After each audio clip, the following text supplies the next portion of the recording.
The Galactic Council chamber buzzed with alien chatter as representatives from 12 different species gathered around the holographic display. Ambassador Krixtal of the Vorthan Empire gestured dismissively at the human delegation with one of his four arms. You seriously expect us to believe that this creature can outperform our elite marksmen? The reptilian alien's scales shifted from green to orange, indicating his amusement. Look at him. He's covered in what appears to be vegetation. Sergeant Marcus Chun stood motionless in his ghillie suit, the carefully woven strips of fabric and synthetic foliage making him look like a walking bush. His weathered face showed no emotion as the aliens continued their mockery. Behind him, General Harrison maintained diplomatic composure despite the insults being hurled at his best soldier. The Zephyrian representative, a tall being with crystalline skin, chimed in with a sound like wind through broken glass. On my homeworld, we have automated targeting systems that can eliminate targets from orbital distances. This primitive camouflage technique seems quaint. The Terrans still use optical scoping devices, laughed Commander Velteos, his metallic exoskeleton clicking as he shook with mirth. My people abandoned such crude methods centuries ago. Our neural-linked precision weapons make these human snipers obsolete. Marcus shifted slightly, the movement so subtle that only trained eyes would notice. General Harrison caught the micro-adjustment and knew his sniper was cataloging every alien in the room, calculating distances and angles out of pure habit. The holographic display showed a detailed breakdown of the upcoming joint military exercise. Operation Proving Ground was designed to test the combat effectiveness of different species' military units. Each civilization would demonstrate their finest warriors and weapons systems against simulated targets across various terrains. The rules are simple, announced Chancellor Mordak, the insectoid chairman of the military committee. His compound eyes reflected the display's light as he spoke. Each participant will engage targets at increasing ranges and difficulty levels. Points are awarded for accuracy, speed, and adaptability to changing conditions. The Caltharian delegate, a slug-like creature that communicated through bioelectric pulses, projected his thoughts into the translation matrix. Our psionic marksmen can eliminate targets through pure mental projection. They require no weapons, no ammunition, no cumbersome equipment, and our plasma riflemen can vaporize entire city blocks with a single shot, added the Draconian representative, smoke literally curling from his nostrils. Range is irrelevant when your weapon travels at light speed. General Harrison finally spoke, his voice calm and measured. Gentlemen, I appreciate your confidence in your respective military capabilities. However, I think you'll find that Sergeant Shun represents something you may not have encountered before. And what would that be? Krixtal sneered. Primitive stubbornness? Patience, Harrison replied simply. The aliens erupted in another round of laughter. The Vorthan ambassador wiped tears from his large, black eyes. Patience? Against weapons that can strike faster than thought? Against technology that renders concealment meaningless? Your soldier won't even see our marksman before he's eliminated. Marcus finally spoke, his voice barely above a whisper, but somehow carrying clearly through the chamber. That's the point. The room fell silent. Something in a human's tone made even the most arrogant delegates pause.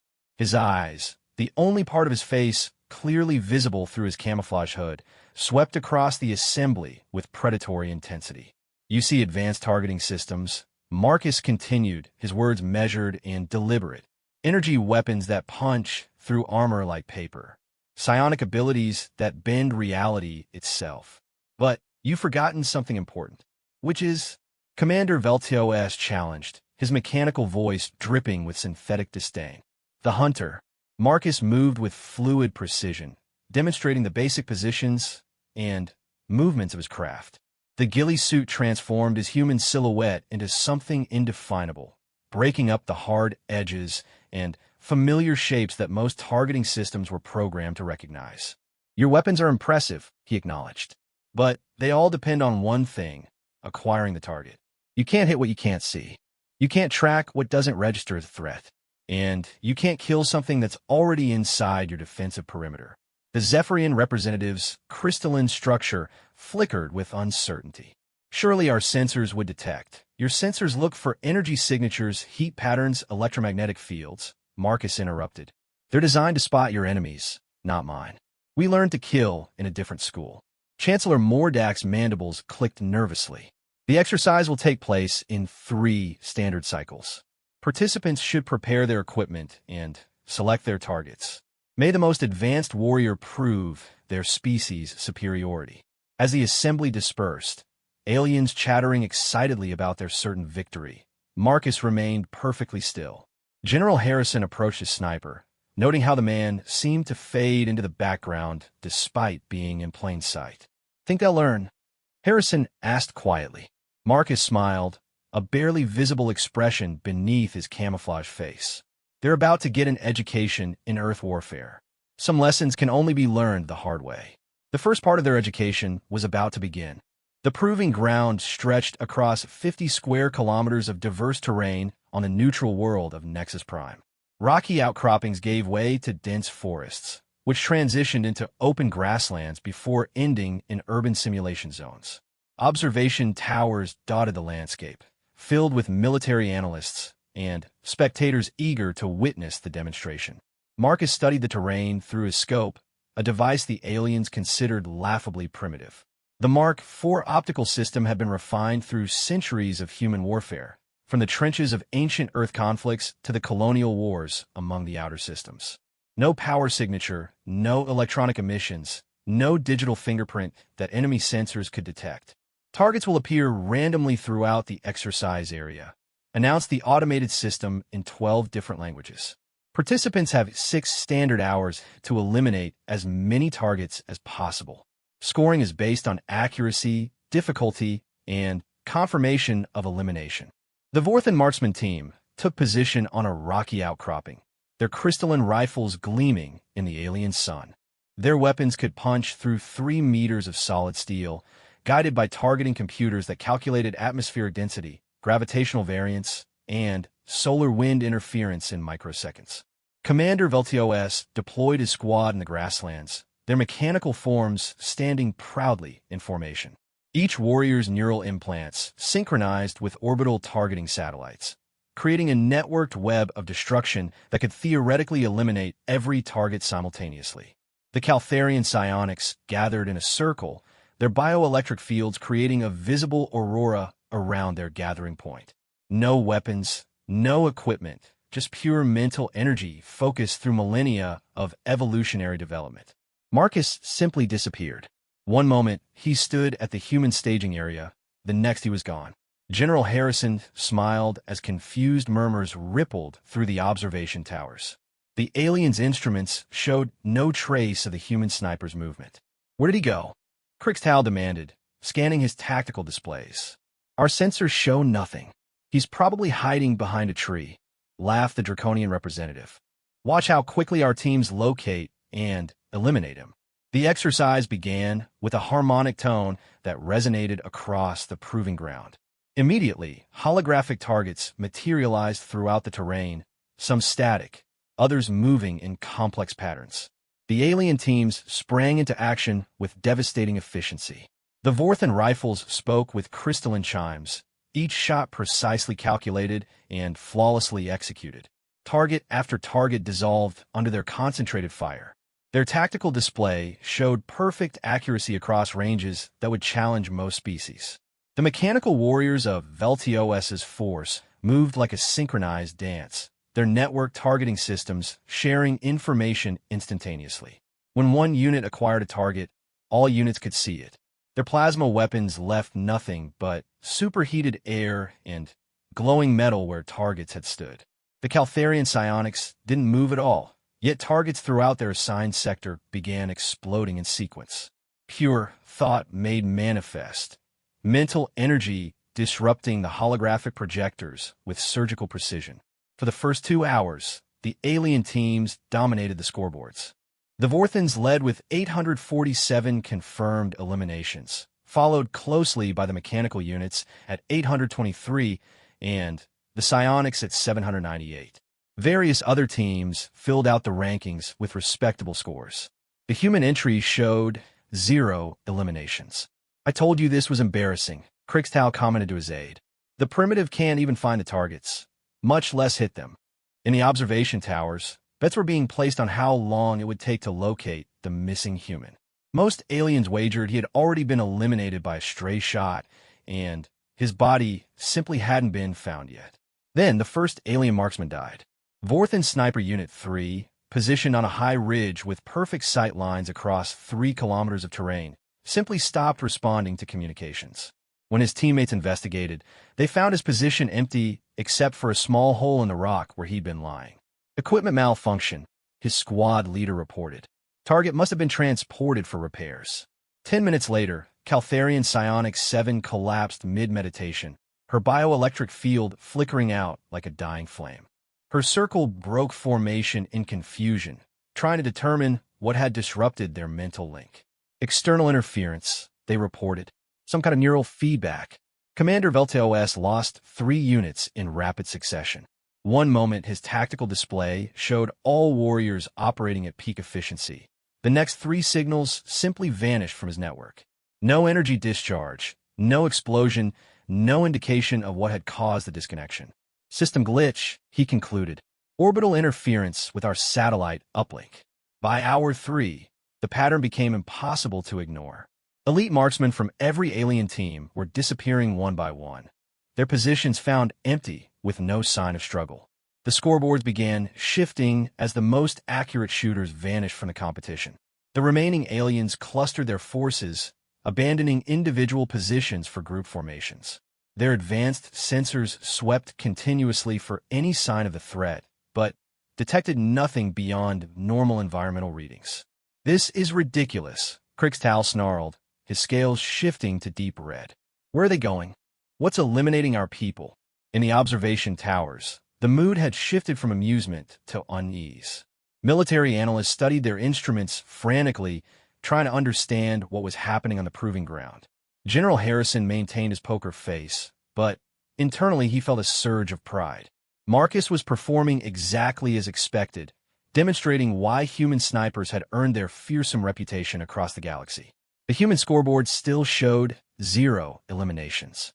By hour 4, panic had set in among the alien teams. Half their marksmen had vanished without explanation. Those remaining huddled together in heavily defended positions, their weapons trained outward in every direction.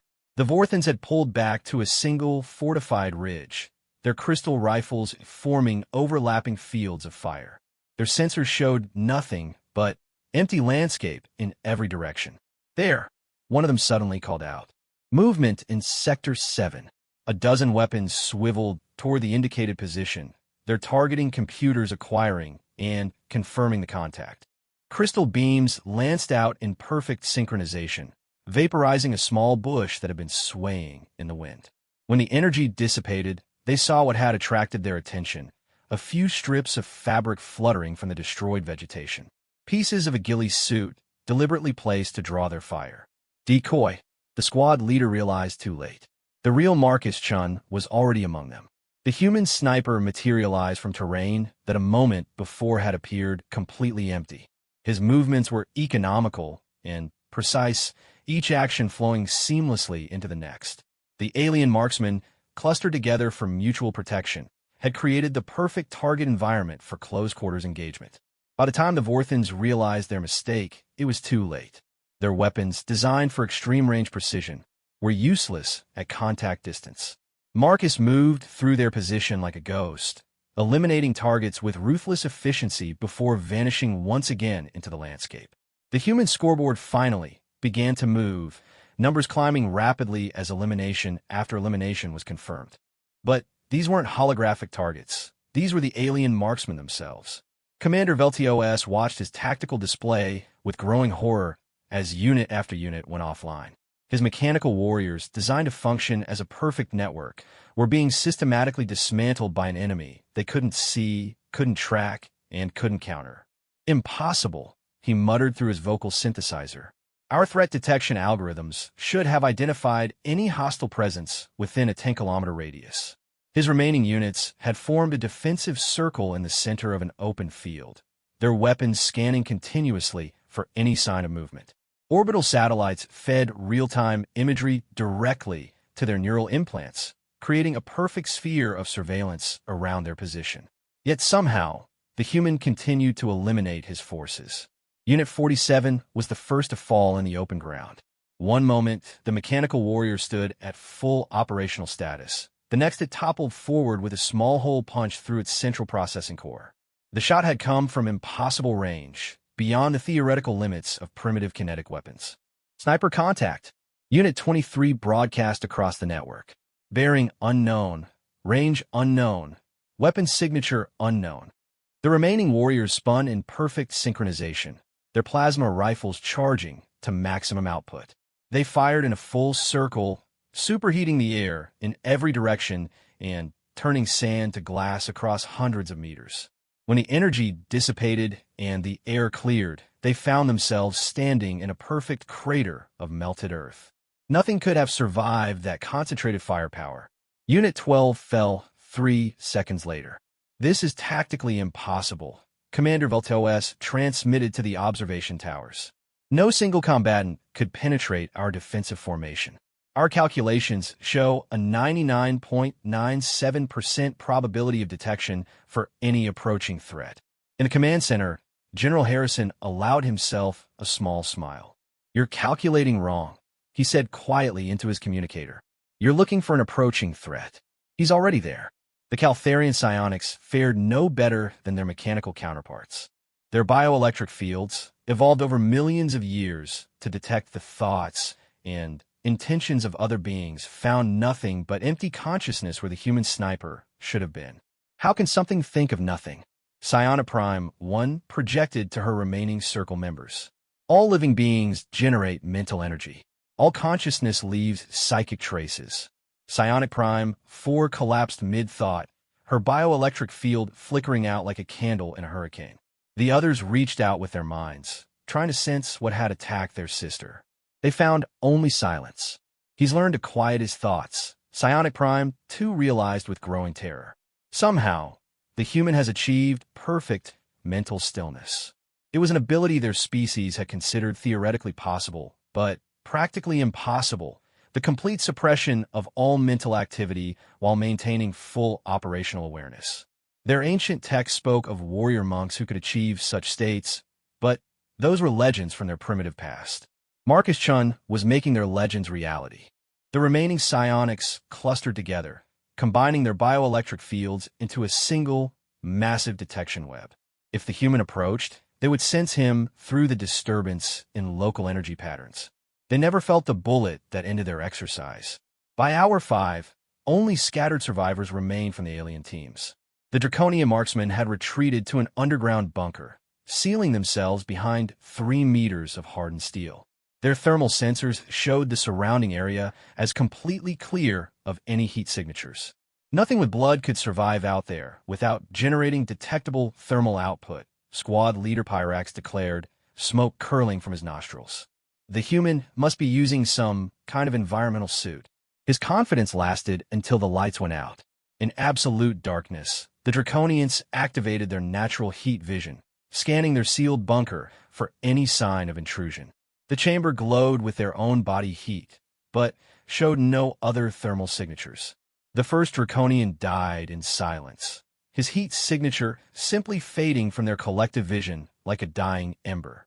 Then the second and the third, each elimination occurring in perfect quiet. "He's in here with us," Pyrax whispered, his voice barely audible even to his own ears. By the time they realized the truth, it was too late. The human had been inside their bunker from the beginning, waiting patiently for them to seal themselves in with him. In the observation towers, the alien spectators watched in stunned silence as their most elite forces were systematically eliminated. The human scoreboard now showed impossible numbers, not just holographic targets destroyed, but actual alien marksmen removed from the exercise with surgical precision.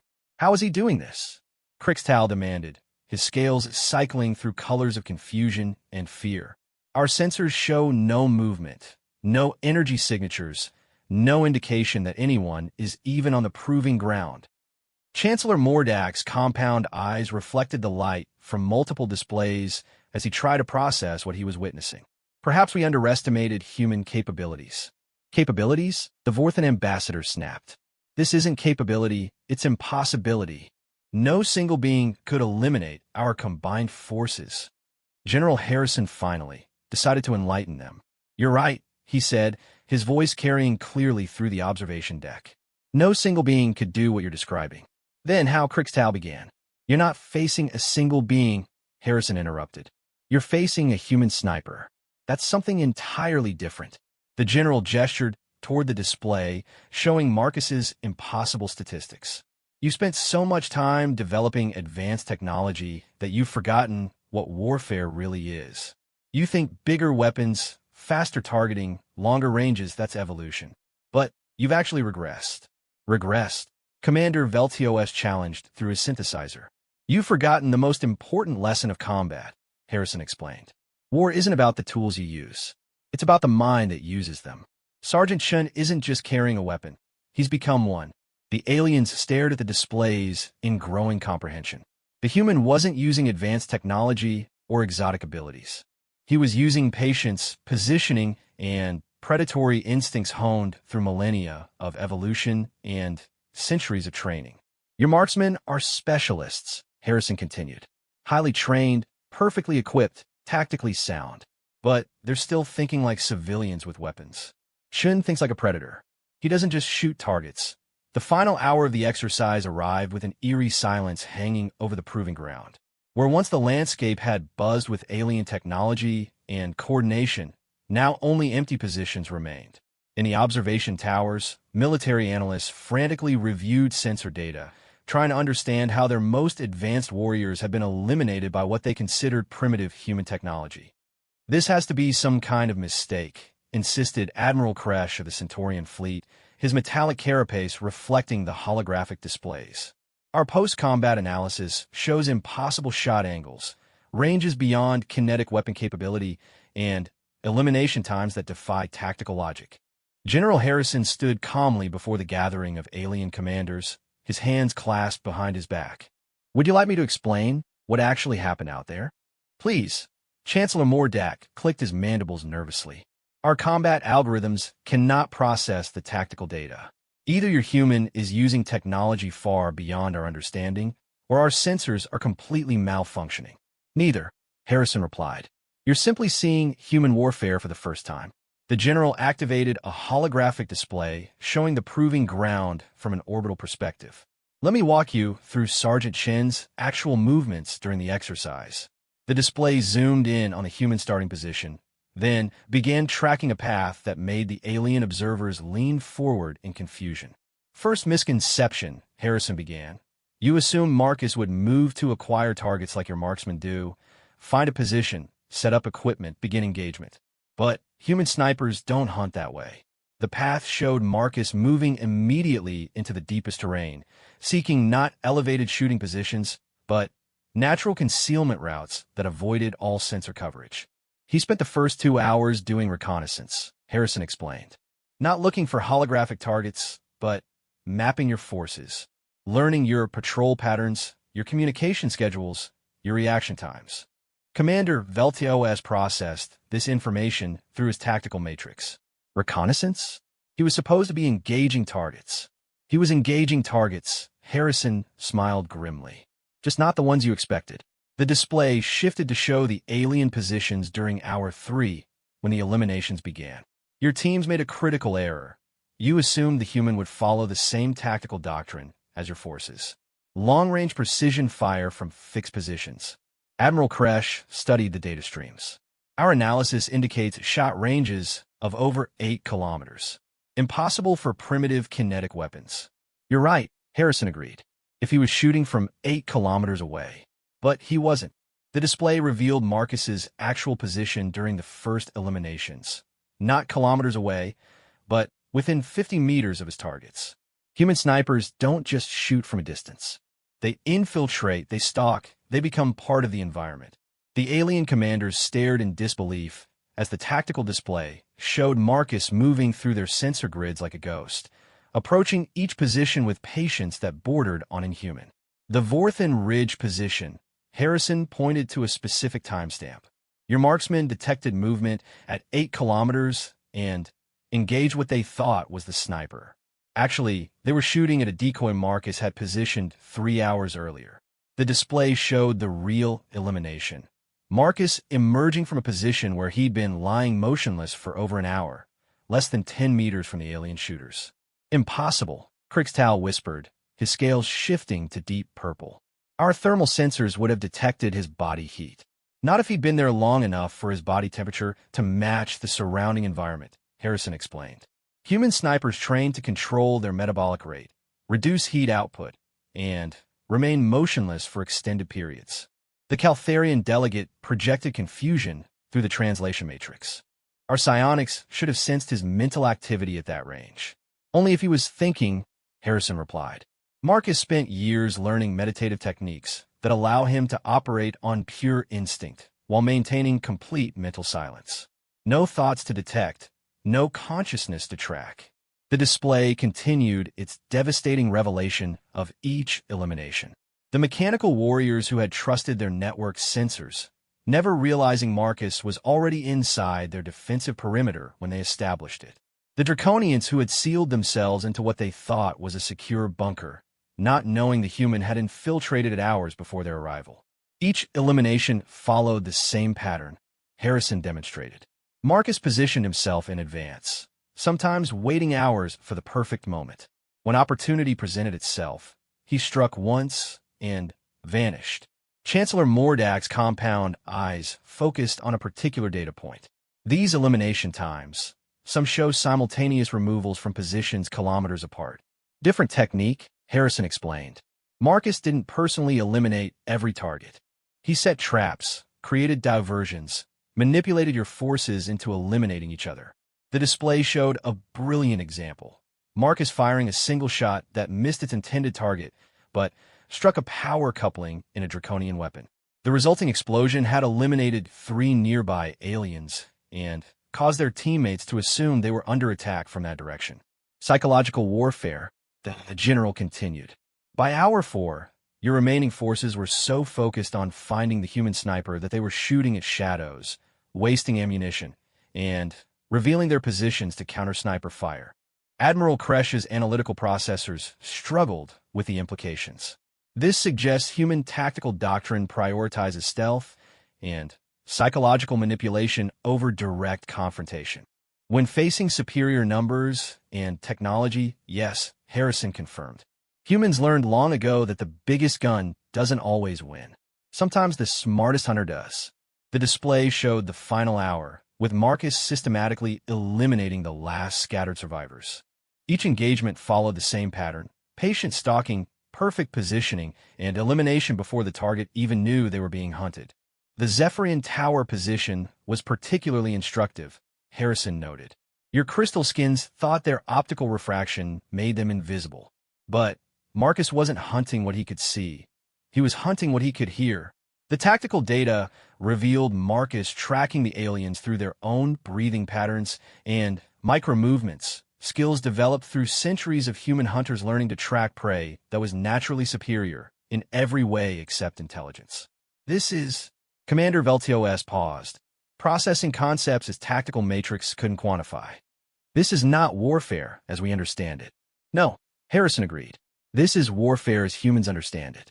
Patient, adaptable, and absolutely ruthless when necessary. The alien commanders studied the data in stunned silence, finally understanding what they had witnessed.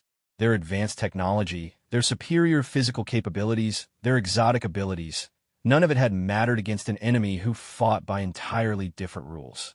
One human eliminated our entire combined force, Krixtal said slowly, his scales now a pale green of shock. One human sniper, Harrison corrected, and he never fired more than 30 rounds. In the distance, Marcus Chun emerged from the proving ground, his ghillie suit making him look like walking vegetation. The aliens watched through their sensors as he approached the observation towers, finally understanding why their instruments had failed to track him. He hadn't been hiding from their technology. He had simply made himself irrelevant to it. Marcus Chun stood before the assembled alien delegates, his ghillie suit still bearing traces of the proving ground terrain. Bits of local vegetation clung to the synthetic fibers, making him appear more like a mobile piece of landscape than a soldier. The observation deck had fallen into absolute silence, broken only by the soft hum of recording devices capturing every moment of this unprecedented demonstration. Sergeant, Chancellor Mordax spoke carefully, his mandibles clicking with nervous energy. Would you be willing to answer some questions about your methods?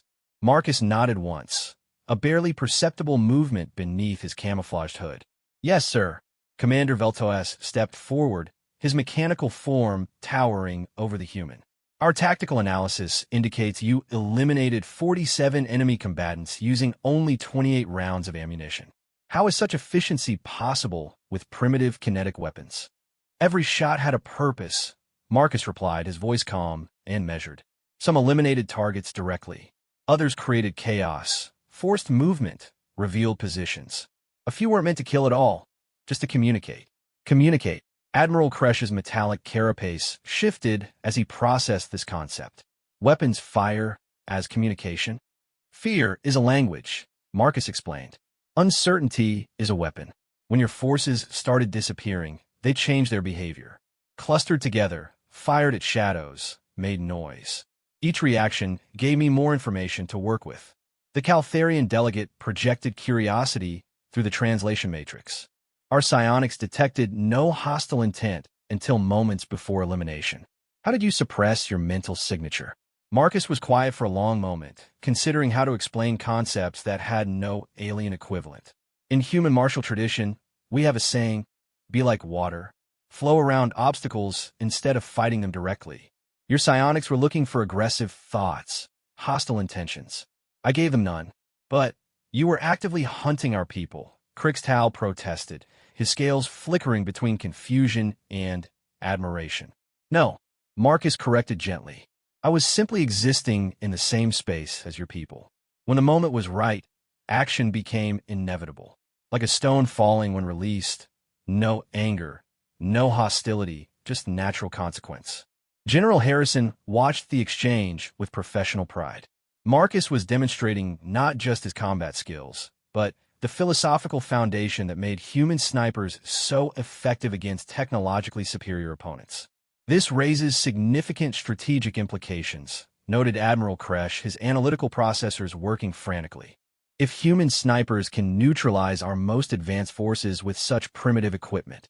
It's not primitive, interrupted Dr. Yena, a scientific observer from the Rigelian Collective. It's evolved. Their approach represents millions of years of predator-prey dynamics refined through conscious training. We've been looking at this backwards. She activated a holographic display showing evolutionary biology charts. Most species develop tools to overcome physical limitations. Humans develop tools to enhance existing capabilities they already possessed. The display showed human evolutionary development, highlighting the persistence hunting techniques that had allowed early humans to hunt prey far larger and faster than themselves. Your sniper isn't using primitive technology, Dr. Yena continued. He's using sophisticated biological capabilities enhanced by precisely appropriate tools. The optical scope doesn't replace his vision, it extends it. The rifle doesn't replace his lethality, it focuses it. Marcus nodded respectfully to the scientist. Human snipers train for years to become living weapons platforms. The equipment is just an extension of ourselves. Years. Commander Veltus Kverit. Our marksmen complete advanced training in weeks using neural downloads and memory implantation. Different approach, Marcus said simply. You download skills. We develop instincts. Chancellor Mordak leaned forward, his compound eyes reflecting deep concern. Sergeant Shun, hypothetically speaking, how many humans like yourself currently exist? That's classified. General Harrison interjected smoothly. But I can tell you that Sergeant Shun represents our standard training, not exceptional capability. The alien delegates exchanged glances that needed no translation. If this demonstration represented baseline human military ability, their strategic calculations required complete revision. What I find most disturbing, said the Zephyrian representative, their crystalline voice carrying harmonic undertones of unease, is the patience factor. Our analysis shows you remained motionless in some positions for over 3 hours. Such discipline seems unnatural. Marcus smiled, a barely visible expression beneath his hood. Time moves differently when you're hunting. Minutes, hours, they become irrelevant. There's only the target and the perfect moment. The perfect moment, Kriegstahlprest, when all variables align. Wind, distance, target movement, environmental factors. Human snipers learn to recognize that moment instantly and act without hesitation. Marcus paused, looking around the assembly. Your people are very capable warriors, but you rely too heavily on technology to make decisions for you. The statement hung in the air like a challenge. Several alien delegates bristled at the implied criticism of their advanced systems. Our technology provides superior accuracy and faster reaction times, protested Commander Veltoes. Superior accuracy against targets that behave predictably. Marcus agreed. Faster reaction times against threats that announce themselves. But what happens when you face an enemy that doesn't follow those parameters? He gestured toward the proving ground displays still showing the elimination statistics. Your systems are designed to fight other systems. Clean, predictable, algorithmic warfare. Humans learned to fight chaos itself. Dr. Yinan nodded enthusiastically. Exactly. Human warfare evolved from biological competition, adaptation, improvisation, exploitation of environmental factors. Your species developed beyond such crude necessities. In a sense, you became too civilized for effective combat. The observation deck erupted in heated discussion as delegates debated the implications. Some argued for immediate technological upgrades to counter human tactics. Others suggested diplomatic approaches to secure human alliance. A few whispered about preemptive military action before humanity could threaten galactic stability. General Harrison called for attention. Ladies, gentlemen, honored delegates. The purpose of this exercise was not to demonstrate human superiority, but to illustrate the value of diversity in military approach. Each of your species brings unique capabilities to the galactic community, but none that could counter this specific threat, Admiral Kresh observed bluntly. Threat? Harrison raised an eyebrow. Or potential ally? Humanity seeks partnership, not dominance. What you've witnessed today could be working with you instead of against you. Marcus stepped forward one final time. The galaxy is vast and full of unknowns. You've mastered technology, energy manipulation, mental projection, capabilities humans can barely imagine. But somewhere out there might be enemies that can counter all those advances. He looked around the assembly, making eye contact with each delegate. When that day comes, you might want hunters on your side. The alien delegates considered this soberly. The demonstration had shattered their assumptions about human capability and forced them to reconsider their species' place in the galactic hierarchy. As the formal proceedings concluded, small groups of aliens approached Marcus with technical questions. They wanted to understand ammunition types, scope mechanics, camouflage construction, trying to quantify and categorize what they had witnessed. But a few of the wisest delegates hung back, watching the human sniper interact with his former targets. They were beginning to understand that the real lesson wasn't about weapons or tactics. It was about the mind that wielded them. The human who had eliminated their finest warriors now answered their questions with patience and respect, teaching former enemies the principles that had defeated them. This, too, they realized, was part of human warfare doctrine. Victory through strength when necessary. Victory through wisdom when possible. The mockery had ended. The education was just beginning that he hunts them. On the proving ground, the last alien marksmen were learning exactly what that meant. The Zephyrian crystal skins had retreated to the highest tower in the urban simulation zone, their bodies refracting light to create perfect optical camouflage. They never saw the muzzle flash that ended their participation. As Hour 6 approached, the scoreboards told an impossible story. The human entry had eliminated every single alien marksman, while suffering 0 casualties in return. The holographic targets sat forgotten and ignored across the proving ground. Marcus had been hunting bigger game.